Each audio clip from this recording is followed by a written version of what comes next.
Alrighty, here are your notes. Section 2.1, we're going to go back and revisit properties. So we have learned the properties already, but it's been a while, and so we're going to revisit it. And we're starting Unit 4. Okay, the first property in the first two boxes here, in the first two squares, you have the commutative property of addition, and over here the commutative property of multiplication. So commutative works for addition, and the commutative also works for multiplication. It does not work in division. It does not work in subtraction. And basically the commutative property gives you the power to change the order. So here in this first square, you can add in any order, and it doesn't matter. It will not change the answer. And in the second square there, it says you can multiply in any order. And it doesn't matter. It doesn't change the answer. So I've given you a couple examples. 6 plus 2 is 8. Change the order. 2 plus 6, you still get 8. And here's an algebra example. A plus B is the same thing as B plus A. And also that works for multiplication. You can change the order. 6 times 2 is 12. Switch it around. 2 times 6, still 12. And with algebra, A times B or B times A, they're both equal. Same thing. All right, one little trick I use to remember what the commutative property allows me to do, I look at the first two letters in the word commutative, C-O, and C-O makes me think of the words change and order. C-O. You're allowed to change the order. And this only works with addition and multiplication. Alright, the next property is the associative property. And again, it works with addition, and it also works with multiplication. So we have the associative property of addition, and we have the associative property of multiplication. Again, no such thing as associative property with division. No such thing as associative property of subtraction. And if you're here in this square here, it tells you that you can change the groups of numbers when you add, and it's okay. It does not change the answer. And then same thing over here to the right. You can change the groups of numbers when you multiply. So associative is changing the groups. A little trick, who you associate with is who you hang out with, who you group with. A couple examples. In this first example, you can group the 6 plus the 2, then add 3. Or you can group the 2 and the 3, and then add the 6. You get the same answer. 6 plus 2 is 8. Then add 3 is 11.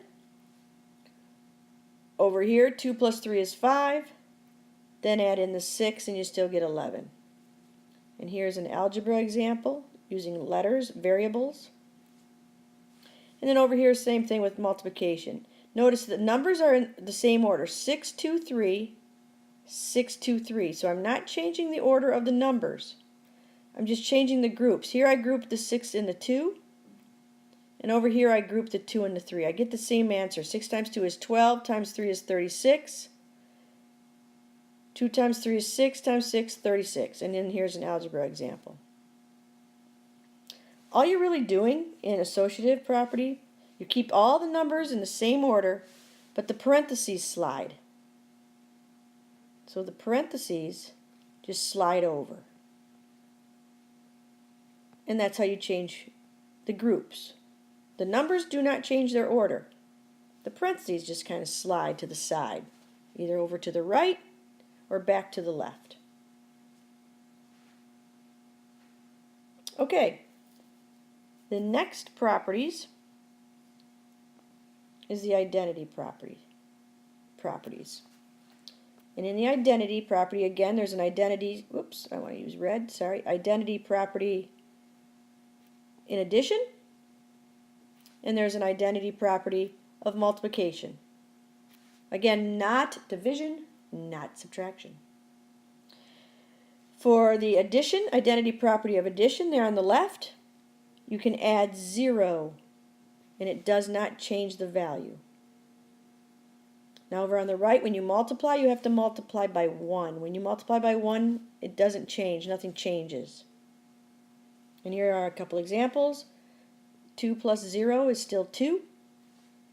2 times 1 is still 2. Nothing changes. If you start with a plus nothing, you still have a. When you multiply by 1, a times 1, it's just a. And how I like to remember it is identity property, nothing changes. It keeps its identity. It does not lose its identity. So whatever you started with, whatever number, whatever value you start with, it keeps its identity.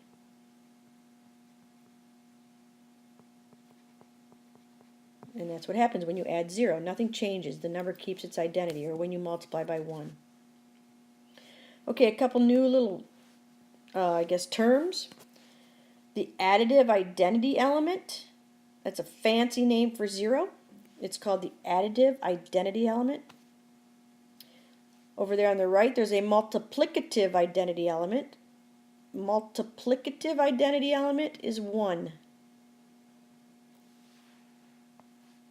Additive identity is 0 because when you add 0, nothing happens, nothing changes. Multiplicative identity element is 1 because when you multiply by 1, nothing changes. And then one more thing, or a couple more things. Additive inverses are the same thing as opposites. Example would be like -7 and 7. Those are opposites. They're also called additive inverses. And then multiplicative inverses, fancy word for reciprocals. Multiplicative inverses, fancy word for reciprocals. Example, 5/9, and then a reciprocal is a flip, 9/5. All right, let's flip the paper over, and we'll do just a few examples. All right, so in this first example, on the left side, you have 5 plus the quantity of a plus 7. And then on the right side, you have an a plus 7 in a quantity plus 5. Now some kids are going to think this is associative because they see parentheses, but if you really look at it, the only difference between this side on the left and what's on the right is the order was changed. Over here on the left, the 5 came first. And over here on the right, the a plus 7, the quantity, came first. So the order was switched, which is commutative property. Change order. And it's the commutative property of addition. All right, next. Second example. 7 plus 3 times a in a quantity equals 7 plus the quantity of a times 3. Okay, what's different? What do you see that's different from on this side compared to this side? And what's different is right here. First there's a 3 times a, and over here there's an a times 3. So again, just because you see parentheses, that does not mean associative necessarily, because the groups didn't change here. It's still a 3 and an a inside the group, but the order inside there switched. So again, this is commutative property. The order switched inside those parentheses. And it's the commutative property of multiplication this time, because the order switched around the times symbol. All right, number 3.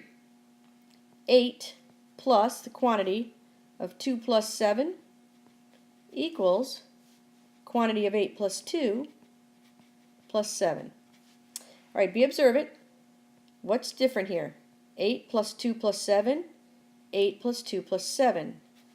The order didn't change, but the parentheses shifted. Here they're at the end of the problem, now they're at the beginning. And basically the 2 switched its group. First it was with the 7, now the 2 is with the 8. All right. right, changing groups, that's associative property. Associative property, and this has to be of addition.